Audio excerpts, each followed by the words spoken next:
ダイビングペンシル、水面で見えるところで、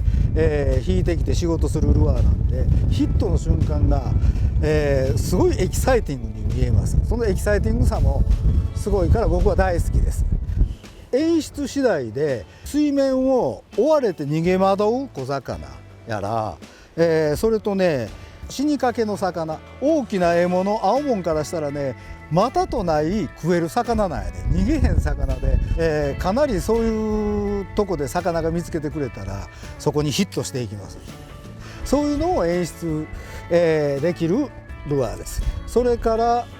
このダイビングペンシルはね、水の中にジョボッとこう引いて入って、その後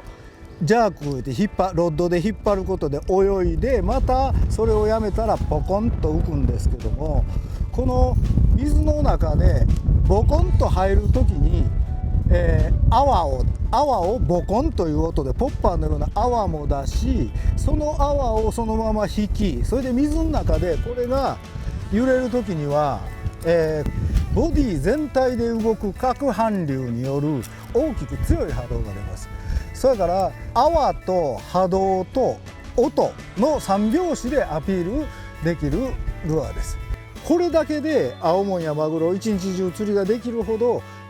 信頼している決定打やと感じています。動かし方によって確実にその出てきた魚をバイトまで持ってこさす動かし方というのを確実にあります。この青もんマグロを釣るのにぜひともこれは使っていただきたいと思います。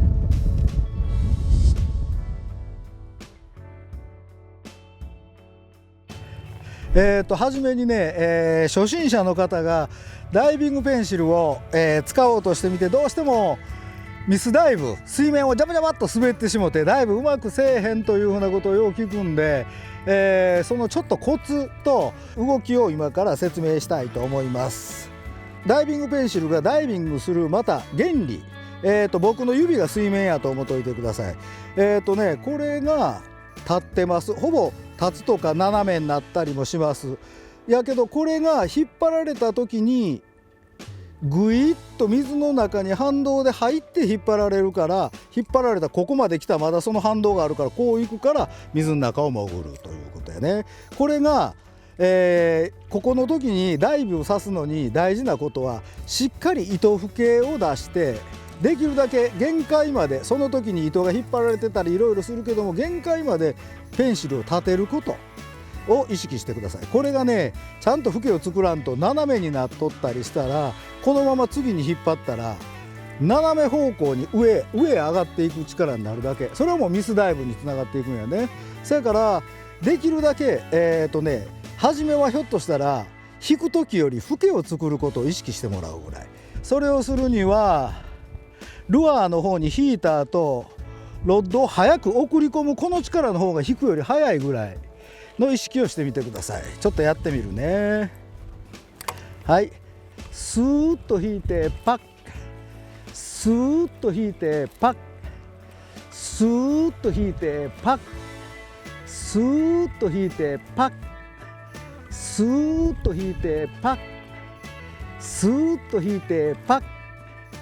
ということやね。風が強く吹いてラインに風が当たってしまうと、このままでこっちは緩めてても、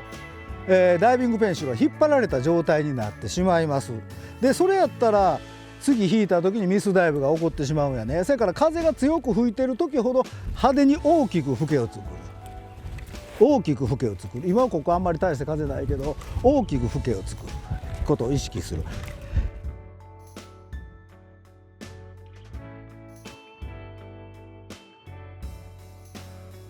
そんな風が入ってきたり海面がチョッピーにざわざわした時ほど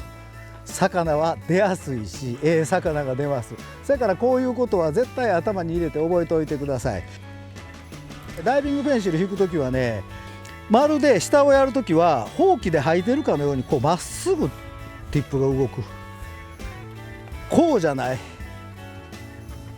まっすぐ下でほら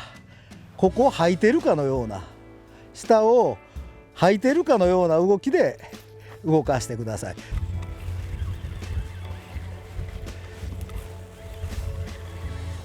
飛び出し気味にもなるけどちゃんと水の中泳いでくる。それはまっすぐになってるから。これがこういう動きになったら最終的に上へ釣り上げてしもて、最後ジャバジャバジャバジャバってミスダイブで終わる。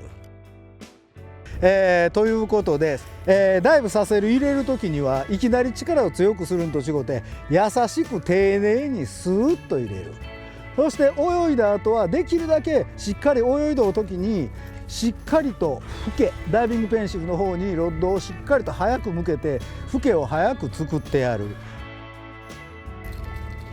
ロッドの軌道、決してこういう半円にはならず、まるでほうきで下を吐くかのようなまっすぐした動き。ここに岩があって、磯で岩があってやりにくかったらちょっと上へ行ったって構わへんからまっすぐ動かすこと。